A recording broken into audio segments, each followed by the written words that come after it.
accompany Honorable Tun Musa to the stage.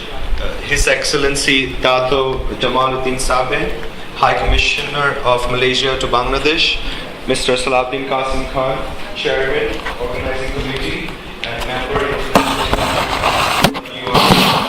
and Executive Chairman of the CIO Foundation, Mr. Abdul Kareem, Secretary General of CIO Foundation, Mr. Nurul Islam, President, Bangladesh Chamber of Commerce and Industries, and Mrs. Ravina H. Farooq, Secretary General of Women Entrepreneurs Association, and member of Bangladesh Federation of Women Entrepreneurs.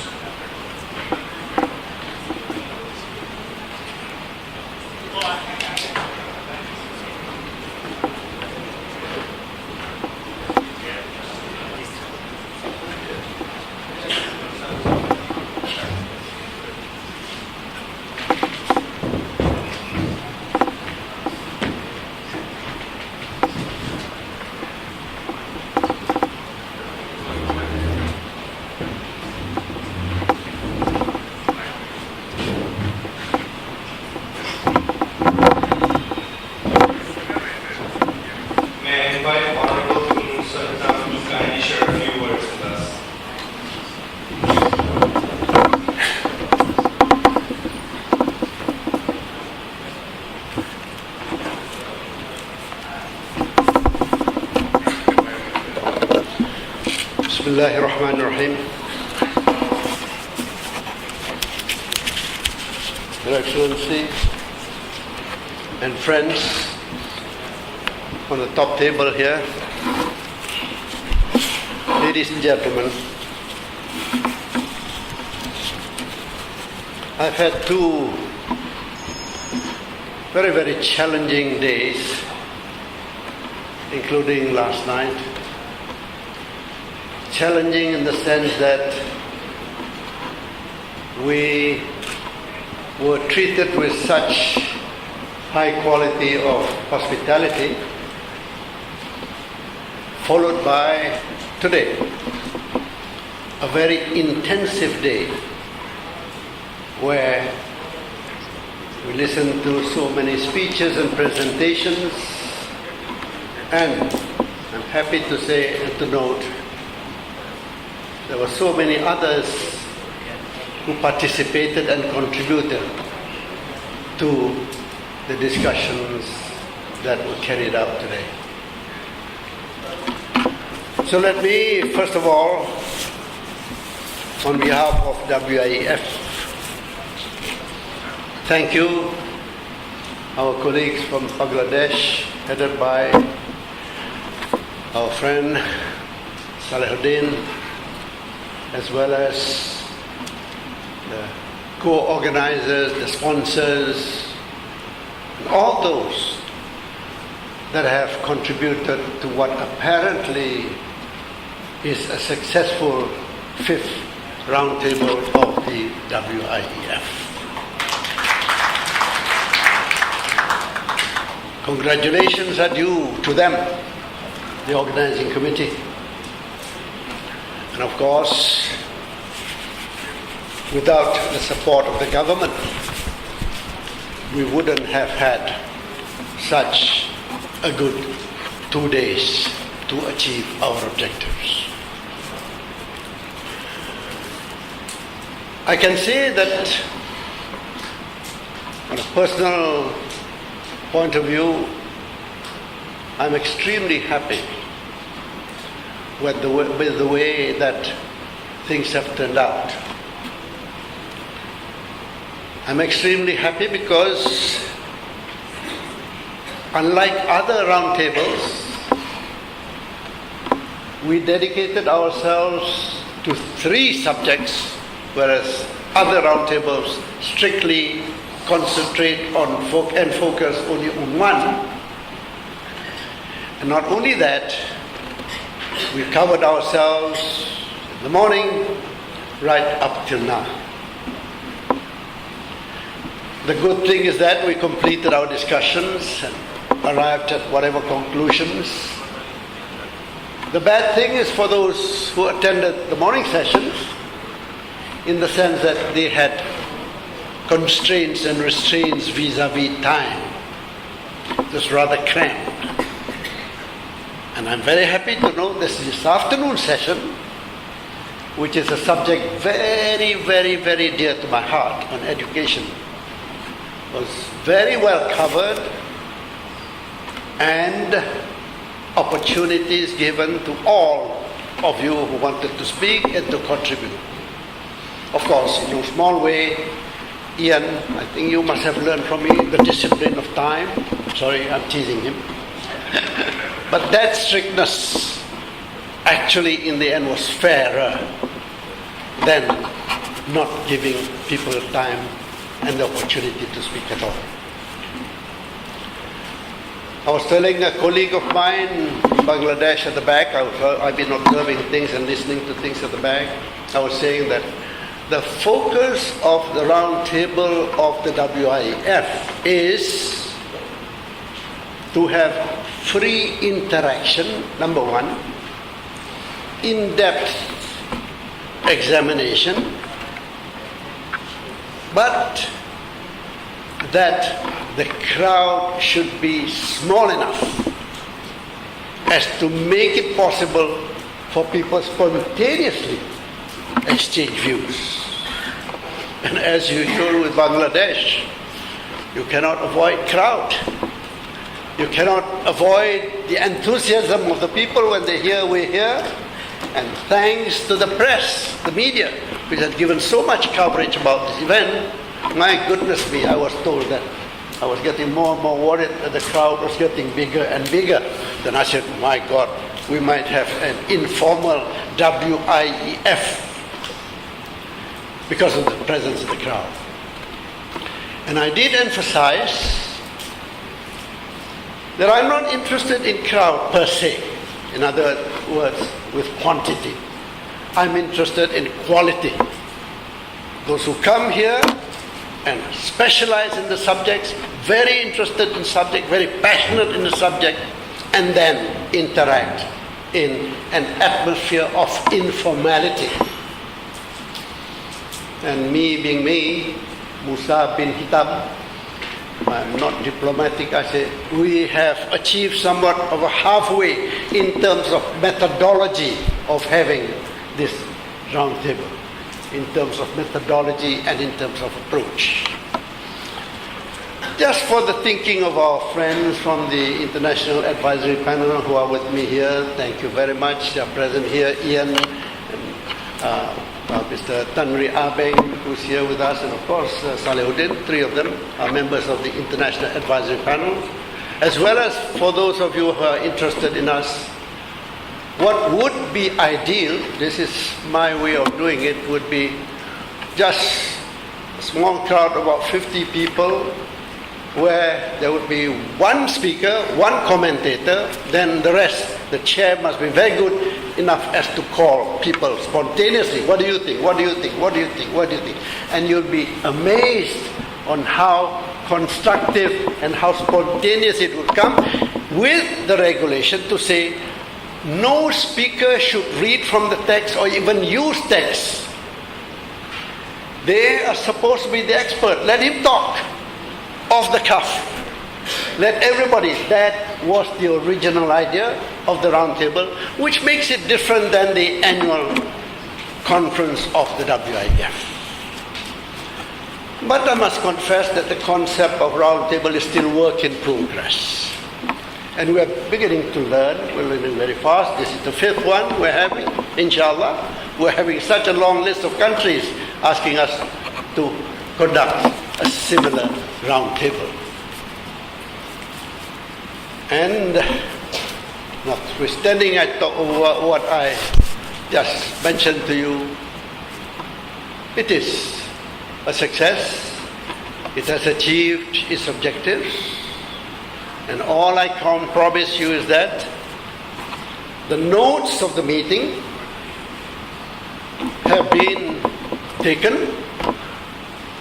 They will be prepared, and the report of the meeting will be presented to the International Advisory Panel, and whatever issues of substantive interest to us directly or practically possible and wherever suitable, we will take further action with the guidance to be given by the International Advisory Panel.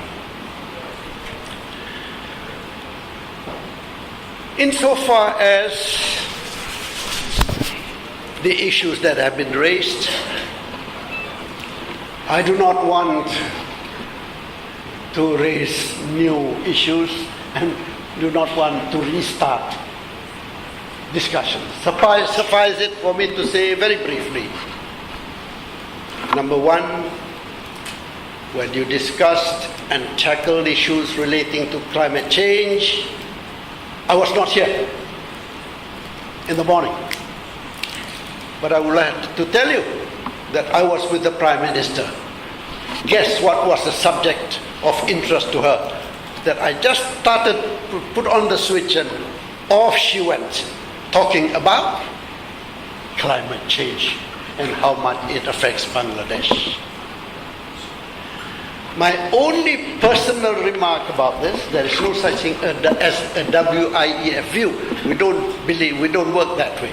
My only personal remark and my only reminder to all those present and all those who are interested in the issue of climate change is that remember that the situation now, the seriousness by which we are facing now is created by man. We are responsible, even now as I'm talking to you, I'm using microphone, we are using electricity. Those responsible for electricity say, no, we are sustainable. We're very aware about climate change. But they are digging from the earth, still want gas, want petroleum to be refined, to feed those that provide us with energy. You go around in Dhaka, I was talking about your horrendous, incidentally, that was not an insult, I hope. When you talk about the horrendous traffic jam, I was trying to show how well you have gone forward. There you are. You have reached a level of development, but imagine in terms of the consumption of all those related, the construction of the cars and the lorries and everything else, as well as the use of energy there.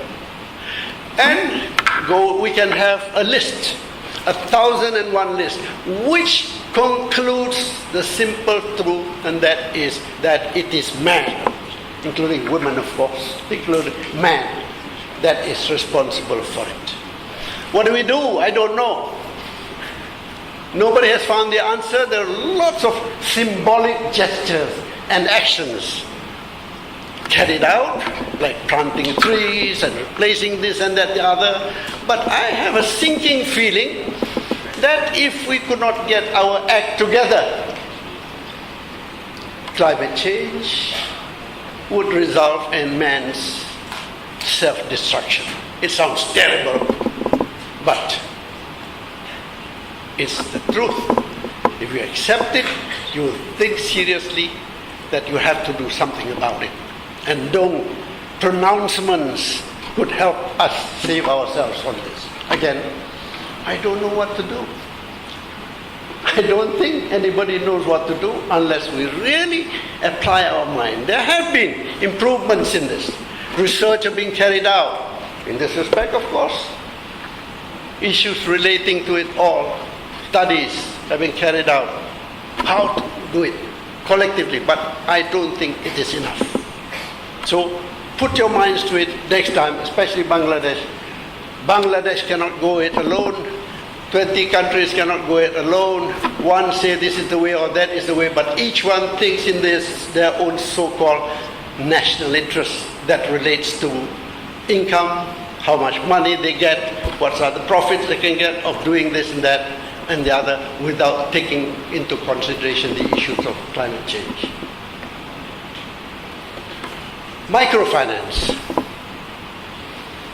Very briefly, that was one of the happiest things that humanity has discovered. Happy because as has been mentioned by the panelists today. Yes. Every country has the poor, but the poorest country has the most poor. And in the midst of the financial crisis that we have, the banking scandals we have, what's the conclusion? The conclusion is simple. They were all paying so much attention to the highest echelons of business and society, where facilities are being made available more and more and more. They are digging and digging and digging deeper and deeper into their own grave. In the end, of course, the grave just swallows them. What happens to the poor? They get poorer and poorer. The idea of microfinance, the concept of microfinance is the most welcome news, as I said. It does help alleviate poverty. But of course, again, this is a very serious series of work in progress. For God's sake, concentrate, correct it, improve it. I know in Bangladesh, you really were the pioneers of it. Everybody tried to copy you. As we go along, we're all finding the mistakes. But we have to work very hard, especially within the context of the interest that the world seems to be taking on microfinance. But more important, the West even is taking the interest in Islamic finance and Islamic banking.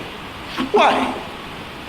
Islamic finance and Islamic banking also cares. The corporate governance, the ethics of it, the principle of Sharia compliance is the one that dominates it all. So much so many non-Muslim countries are looking at Islamic finance and banking. You imagine those high executives and managers who start looking at the Quran, trying to find out. And I will tell you, indirectly, we are actually converting them to be interested and to understand Islam. But both in microfinance, Islamic finance and Islamic banking, the principle of Sharia compliance is there. But I want to tell you that in fact, this is one of the current issues we have to and we are looking at. Even within the context of the interpretation is what is Sharia compliance. The Russians are interested in opening Islamic banking and providing Islamic finance. The Japanese in Hong Kong, in Singapore, in London. Watch it. They have overtaken us. They will improve on it. They will say, how is it compliant? They will do the study.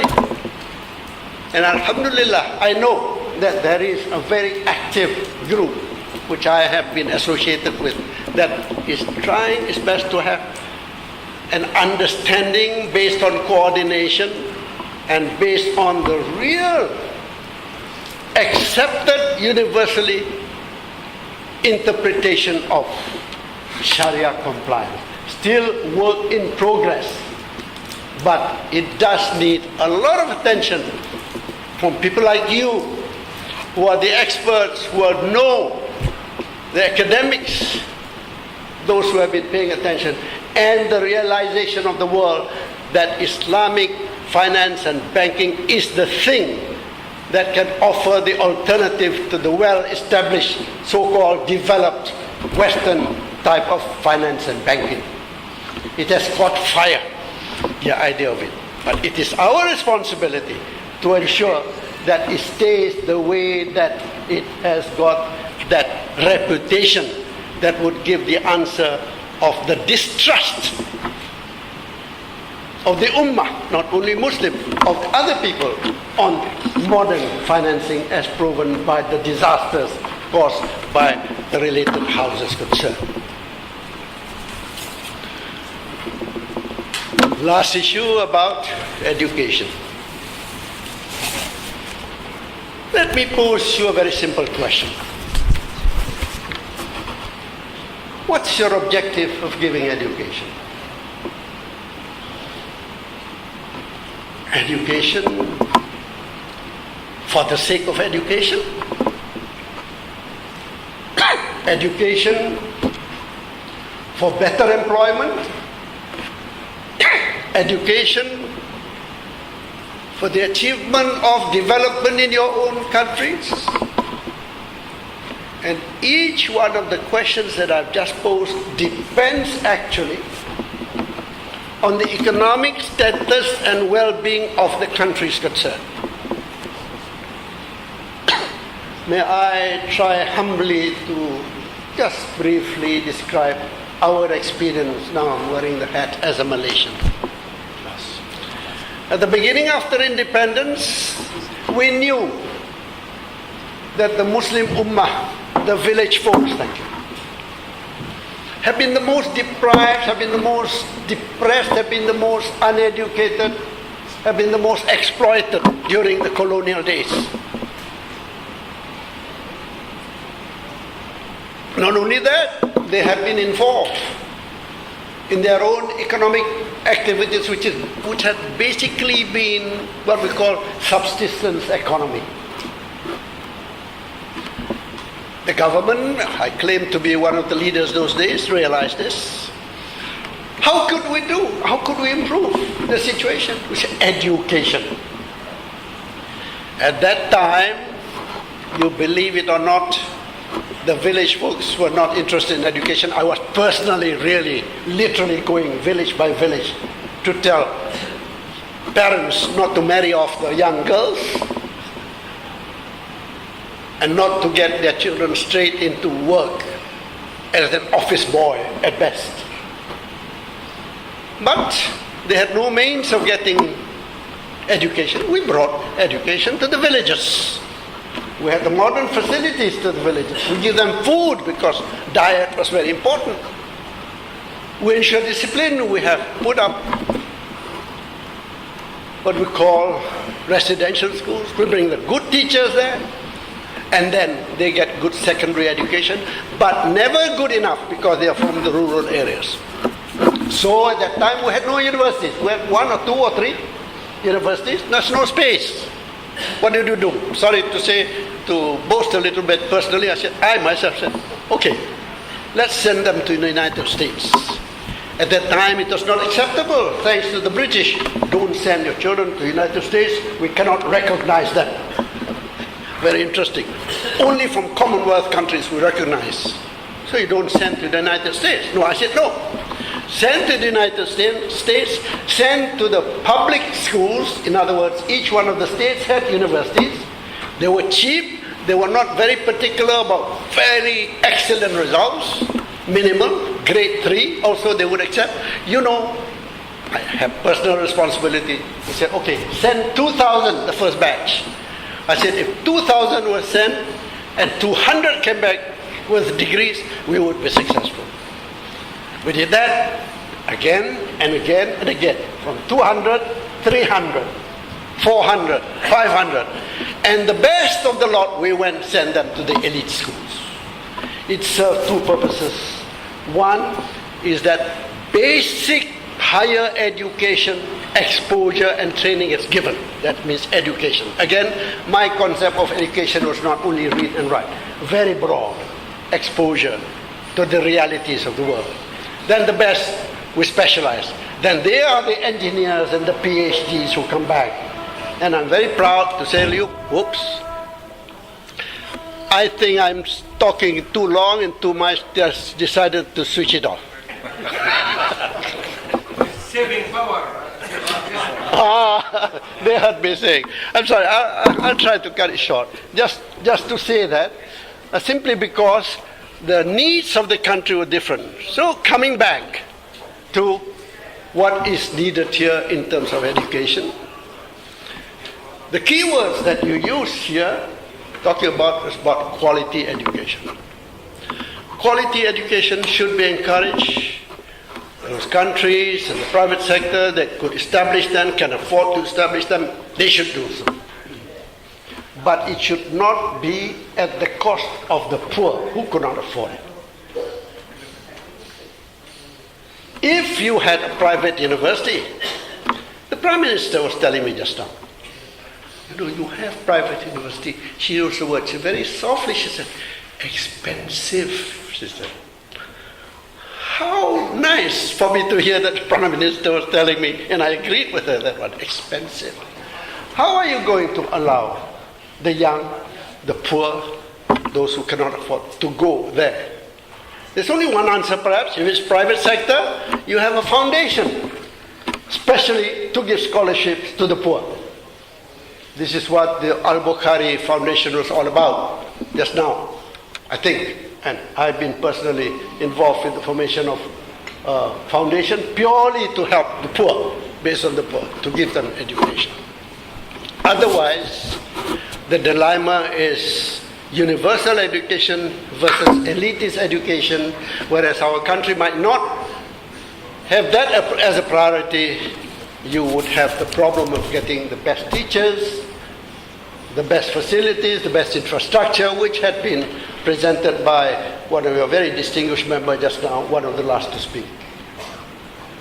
So, ladies and gentlemen, I'm really sorry that I've taken time, too much time maybe to talk, but I was a politician. I'm always dying to talk, but I managed to discipline myself. No, shut up. Listen. But the politician in me says, when you have a captive audience, try to exploit it. I've just done it. Thank you. I'm very sorry that I've done it. I'm the type of guy who says such things. I shouldn't say such things, but I'm saying such things. Finally, the ideas that came out, I must mention my brother Saleh's preoccupation with the regional university concept, the SECO concept. Talk about working group for climate change, all these things, are recognized, will be recorded. I told my friend Saleh, I said, the concept is good, but the challenge is how to convince the others to come in and be together. And I can assure you it's going to be a long journey, quite frustrating, but it will really test your resilience and your understanding of the different universities from different countries and their willingness to get together. Especially when it involves government, you are having such a hard act to follow. And the most final of the final is this: with the greatest to government, this is my understanding, with the greatest respect to government. I was a member of government, very long time, I want to tell you. In most cases, in the field of economic development, in the field of business, in the field of trade, in the field of investment, I want to assure you one thing. The government can regulate, the government can encourage, but in the final analysis, it is best you let government play a part only up to that level. After that, you go on your own. Because the business community has the capacity to do it. The business community will be able to spot where they can make money. It's not immoral. It's right. It's good. Business community is not a welfare state. They are able. We are able to do it. You are able to do it. I've always said the WIEF is not governmental. It's not representing countries who say, what do? You have business. What business? Once they come, they can spot each other. I always say, a businessman can smell another businessman miles away and sit down and talk about how to make money. Inshallah, we can be and we will be successful with determination and the spirit of collaboration as WIEF hopes to achieve as our common, we hope, accepted noble objectives following the teachings of our holy religion. Ladies and gentlemen, I thank you very much for your indulgence. Thank you very much for your participation. Thank you very much for your patience. And thank all the chairman and all those people of all the sessions, the panel members and all those who have contributed to the success of the Dhaka WIEF Roundtable. May God bless us all. Wassalamu alaikum wa rahmatullahi wa barakatuh.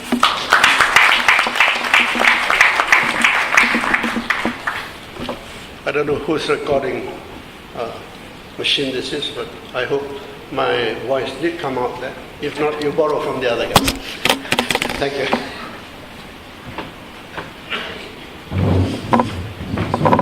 Thank you very much, Honorable Tun Musa Hitam, for your very inspiring speech. May I now request you to kindly, sir, present the token of appreciation to the organizing committee of the 5th WIEF Roundtable.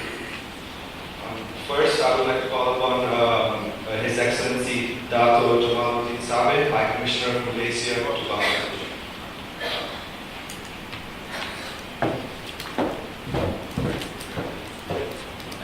Honorable Tun Musa, if you could please present the token of appreciation.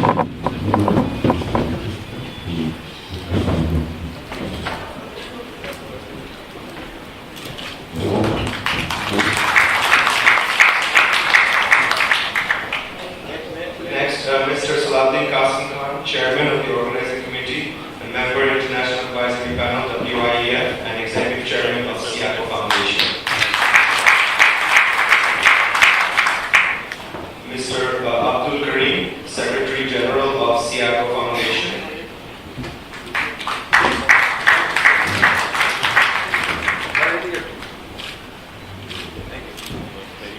Mr. Nurul Islam, President BMCCI.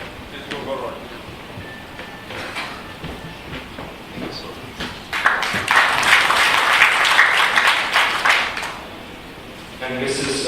Rubaina H. Farooq, Secretary General of Women Entrepreneurs Association and member of Bangladesh Federation of Women Entrepreneurs. Distinguished guests, ladies and gentlemen, members of the media, thank you very much again for your kind participation at the 5th WIEF Roundtable.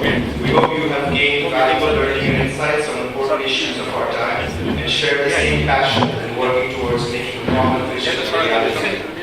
On behalf of the World Islamic Economic Forum Foundation, the Southeast Asian Cooperation Foundation, the Bangladesh Federation of Women Entrepreneurs, the Bangladesh-Malaysia Chamber of Commerce and Industry, and the High Commission of Malaysia to Bangladesh, thank you all for coming here today. Let's continue to build bridges through business. Good day.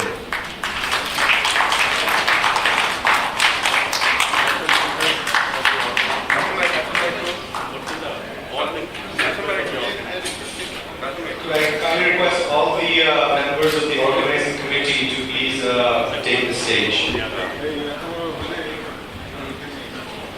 Please come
more one, huh?